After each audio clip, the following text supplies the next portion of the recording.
By the end of summer 1944, American forces were well established in the Marianas, only 1,500 miles from Tokyo. In the Southwest Pacific, U.S. Army troops had swept to the western tip of New Guinea. But further progress from both of those newly won positions demanded the securing of the flank. Between western New Guinea and the Marianas lay a small group of islands in the Carolines called Palau. To the top strategists of the Pacific War, the problem was, must heavily defended Palau be taken?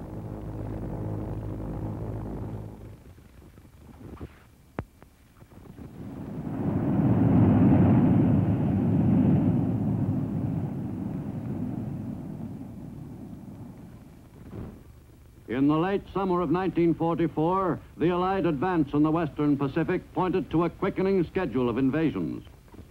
Morotai and the Halmahera group was an obvious target on the drive from New Guinea.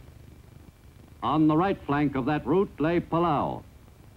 The necessity for the invasion of the Palau Islands was discussed by the top Army and Navy commanders in the Pacific at great length. General MacArthur, intent on retaking the Philippines, felt that Palau must be seized to secure his right flank, and also to provide a base from which air cover could be furnished for the Philippine operation.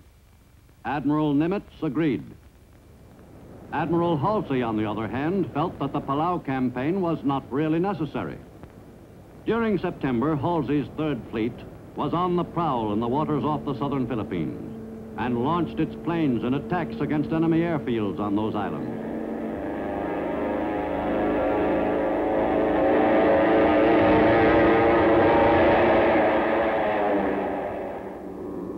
The carrier planes' attacks were highly successful.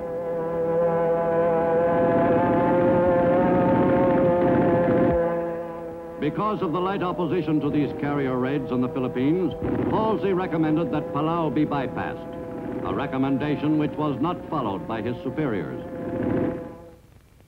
At home in the late summer of 1944, America was demonstrating that she was fully capable of waging warfare successfully against the enemies in Europe and in Asia. Less than 3 years after Pearl Harbor, U.S. industry was achieving miracles in producing the machines and weapons of war in unbelievable quantities. America was geared completely to the demands of the two-ocean war. Supply troops on both sides of the world was the nation's #1 business. By the late summer of '44, America's millions had adjusted with good grace to the inconveniences and shortages of wartime living. America was solidly behind the two wars being fought on far-flung battlefields. On Main Street and on Broadway, U.S. citizens were investing in that war. To shorten the time needed to win that war, the people, young and old, directed all their energies toward one goal: the backing up of American fighting men. Of course, everybody had to relax once in a while, especially the servicemen just back from the fronts. And there was a good deal to be happy about. Paris had been liberated, and Patton was racing across France. Most Americans felt it wouldn't be too long before the Nazis were knocked out of the war. Then the U.S. could really go to work on Japan. Mounting confidence was evident all over the United States. But there were constant reminders, too, that the war wasn't quite won, that there were still costly battles to be fought. In the Western Pacific in early September 1944, the war was being carried forward toward eventual final victory by the powerful amphibious forces which were driving deeper into the enemy's zone of defense. The immediate objective was the group of islands called Palau. To seize the most strategically important islands in that chain, a force of sizable proportions was dispatched, assigned to bombard and invade the designated target islands in mid-September. The decision on which islands of the group to invade was a difficult one. The largest number of Japanese troops was concentrated on Babeltuap, the largest island. Less than half as many enemy troops garrisoned Palau, which also had an airstrip. A relatively small force defended Hangar, which was in a commanding position at the base of the Palau chain.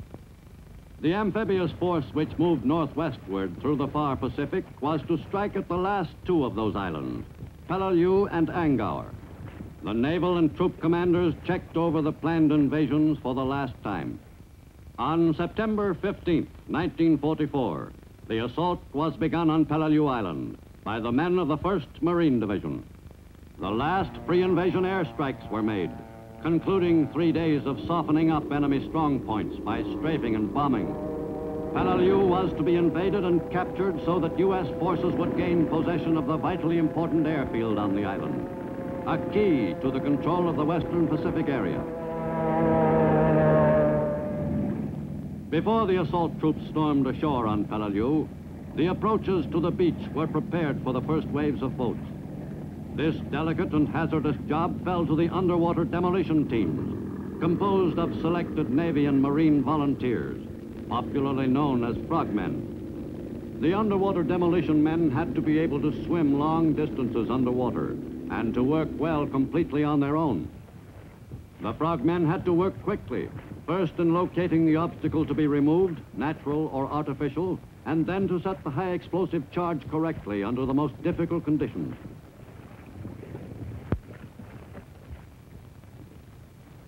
Then the trick was to get back to the pickup boat without being spotted by the enemy.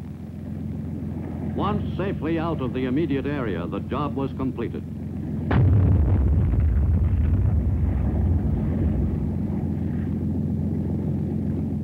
During the latter years of World War II, the frogmen enabled many invasions to go off smoothly. Early on D-Day morning, the Navy's warships sought to soften up the beaches by the final pre-invasion bombardment.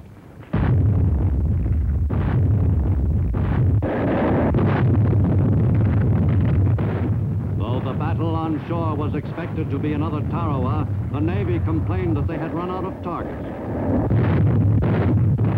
But there were many installations which the Navy's guns did not even touch.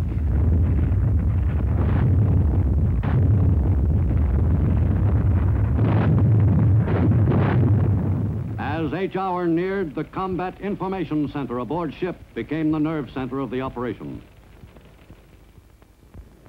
At 6:30 on D-Day morning, the amphibian tractors carrying their complement of assault troops started for the line of departure, the area from which the final dash to the beach would be begun. The landing craft, each one a part of a designated wave, rendezvoused before making the coordinated move toward the beaches. In the Palau invasion, each step of the operation by each unit was reported to the top commanders on the command ship. They were thus able to gain an overall picture of the situation. Wave 1 foot, final line of departure at 0825. On deck, the troop commanders watched anxiously as the landing craft moved toward the beaches. The assault troops were preceded by a rocket barrage, directed against the area behind the landing beaches.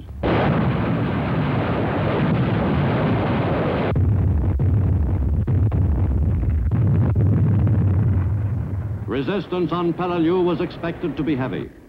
As the armored amphibians moved toward shore, they drew heavy fire from the enemy, a good indication of what was in store on the beaches. As the landing craft neared the shore, the atmosphere aboard the command ship became charged with tension. Each message received from the assault units helped fill in a vital part of the broad mosaic of the battle for the beachhead. This was the first amphibious assault made by the 1st Marine Division to be opposed by the enemy. The landings at Guadalcanal and Cape Gloucester, New Britain, had been nothing like this. In the Marine Corps, the 1st Division had earned the reputation of drawing operations which entailed easy landings. But at Palau, this tradition of good luck was dissipated. The first waves hit the beach to the accompaniment of intense enemy mortar and artillery fire. The prediction that it would be rough turned out to be an understatement. Casualties on the beaches were heavy. The 1st Marine Division was paying dearly for the small strip of coral and sand along Palau's western shore. To hold on to the slim foothold, the Marines had to drive quickly inland to deepen their beachhead. In the face of withering enemy fire, they pushed ahead.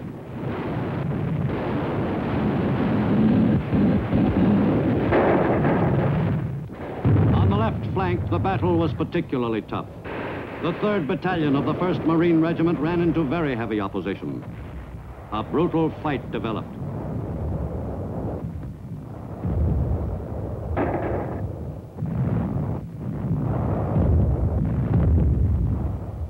On D-Day on Palau, the situation reports on the fierce and confused fighting were relayed regularly to the top command. The line against the enemy was broken by 2 major gaps, so serious that the position of the entire U.S. force on the island was endangered. Fire 1. We are under heavy enfilade fire. The critical situation was followed with careful attention to every minute detail by the commanders of the operation on the command ship offshore.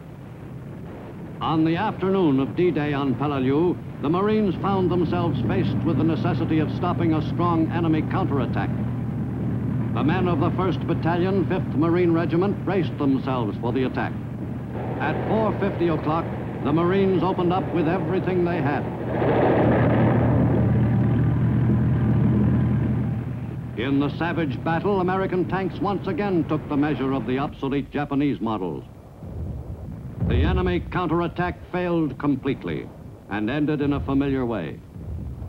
The first objective for which the Marines were fighting so bitterly was the airfield on Palau. To seize that airstrip, the exhausted Marines pushed on in a determined effort to gain that prize before nightfall.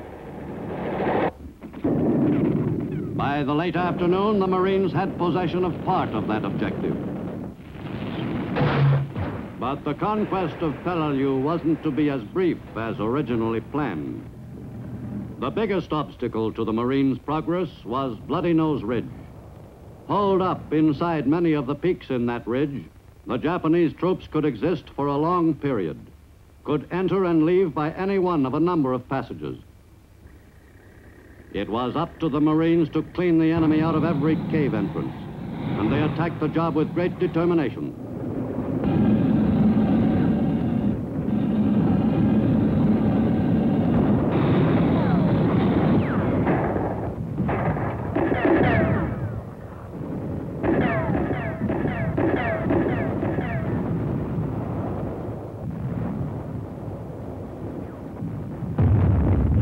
The fight to take Bloody Nose Ridge on Palau was one of the toughest spot actions of the entire Pacific War. Casualties in the lines were taken back to a more protected area, but sometimes that job was almost impossible.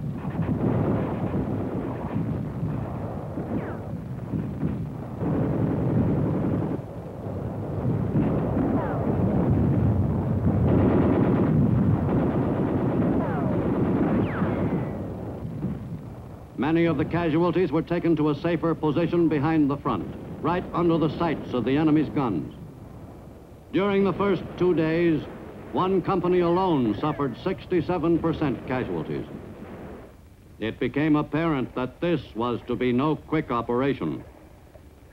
As often as possible, badly wounded Marines were taken off the island entirely, out of range of the enemy's fire.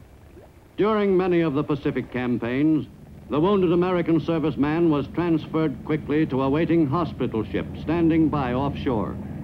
Often, the entire trip from the front lines to the sanctuary of the ship's hospital took less than an hour. Many of the difficult surgical cases would not have been saved in former wars. Indeed, the advances made in medical science during World War II helped keep U.S. casualties at a minimum. Thanks directly to the efficient work of the Army and Navy doctors and the Nurse Corps, the lives of thousands of American fighting men were saved.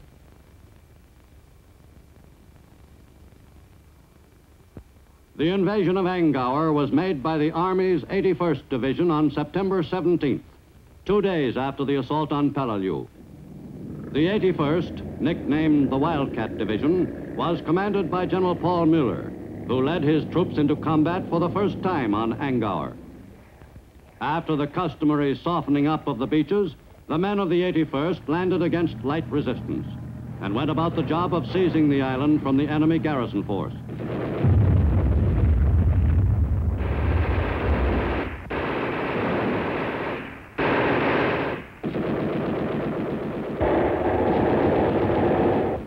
Hangar was not heavily defended. but the enemy had to be wiped out yard by yard.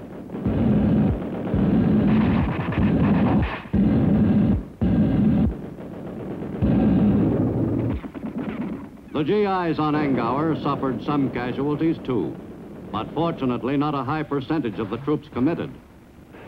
The frontline work of the Army medics under fire was notable. For 4 days, the GIs pressed the attack on Angauer. On September 20th, all organized resistance ceased. The enemy's defense of Angauer had crumbled. The island was declared officially secure on that 4th day. Without any loss of time, Army engineers went to work on the construction of an airstrip on the island. The work of clearing the area was carried forward under enemy sniper fire. The field on Angauer would provide a second bomber strip in the Palaus and would lessen the amount of traffic on the Palau strip. Construction was continued even after dark. The GI in charge of the lights which flooded the area was ready to pull the switch in a second if an alert was sounded. On Palau, the Marines were having a tougher time dealing with the enemy in the caves of Bloody Nose Ridge, a fortress which was proving virtually impregnable to the Marines' continuing attacks. Progress was slow. The Marines advanced slightly, only to be stopped after each small gain.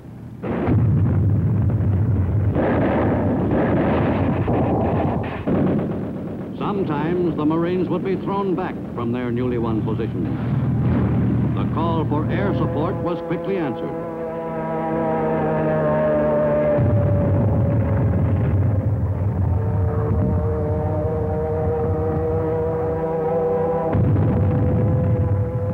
The men on the ground took a short breather while Marine pilots went to work on the enemy.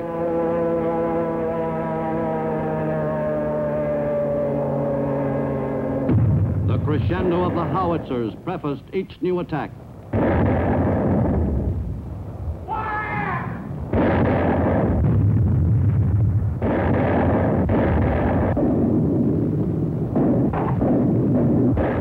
Some areas of Bloody Nose Ridge were fought for several times. On Palau, advances were often measured in terms of a few yards.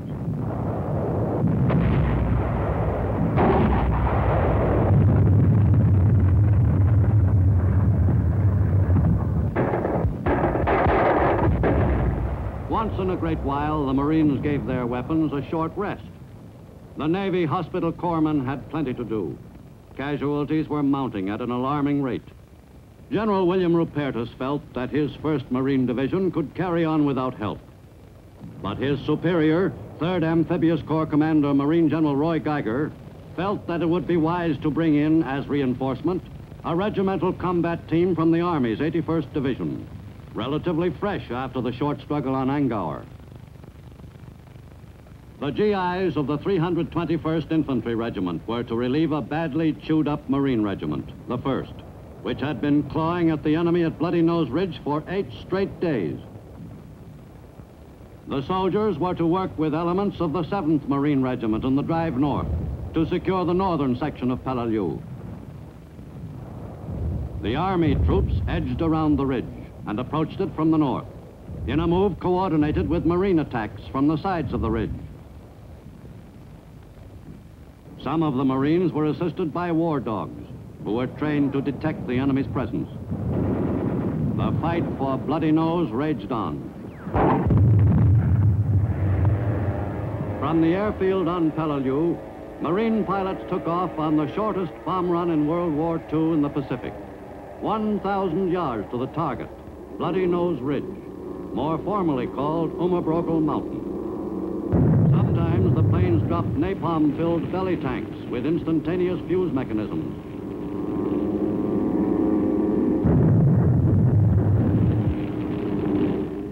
The results were most effective. Napalm, which had first been used against the enemy on Tinian, often proved more devastating than regular bombs, particularly on jagged terrain. Week after week, U.S. troops assaulted Bloody Nose Ridge with every weapon available.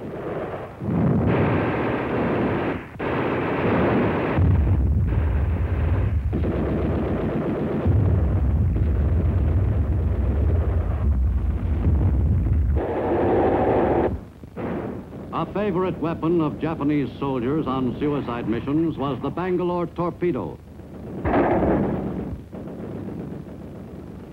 While the campaign on Palau was continuing, it became apparent that a supplementary operation would have to be conducted against an adjoining island, Ngaysavis, which was given a once-over by the Marine pilots. On September 28th, Marines of the 3rd Battalion, 5th Marine Regiment, conducted a well-executed shore-to-shore operation from Palau to Ngaysavis. This small-scale invasion was necessary to deny the enemy the use of a base for his artillery, which was being directed against U.S. troops on Palau. Ngaysavis was seized without too much difficulty by the 1,000 Marines.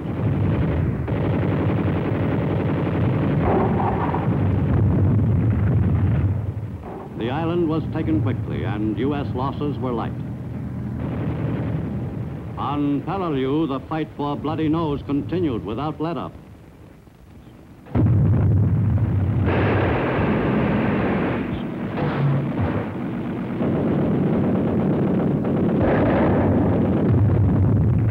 By the end of September, the enemy was losing control of the island. A number of Japanese soldiers surrendered, but they represented only a part of the force still alive on Palau. For every enemy soldier who gave himself up, there were many more still holed up in the caves of Bloody Nose Ridge. On Palau, a handful of Japanese troops were taken alive before the island was termed secure. As for the rest, the U.S. forces spent another 8 weeks sealing up cave entrances in the last pocket of enemy resistance, an area about 900 yards long and 400 yards wide. By late November, the enemy was all finished on Palau. In taking 2 key islands in the Palaus, U.S. fighting men had seized a valuable area in the far reaches of the western Pacific. The Stars and Stripes flew over the most westerly of the Caroline Islands after a campaign which ranked with the most bitterly fought of the war in the Pacific. From that territory, won at a cost of more than 1,600 American lives, U.S. forces were in position for their next move. In October, a sizable airstrip capable of accommodating heavy bombers was in operation on Hangar. From that field, U.S. bomber pilots made periodic runs over some of the islands in the Palau group which had not been invaded by American amphibious forces.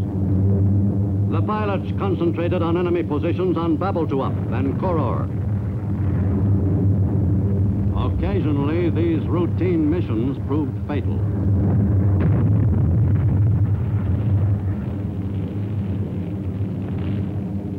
But gradually, the air over the western Pacific came under U.S. control. With Morotai in the Moluccas functioning as one airbase and the Palaus as another, U.S. planes could easily cover the forthcoming invasion of the Philippines. Starting in October, U.S. bombers operating from Palau attacked Japanese fields and installations in the Philippines.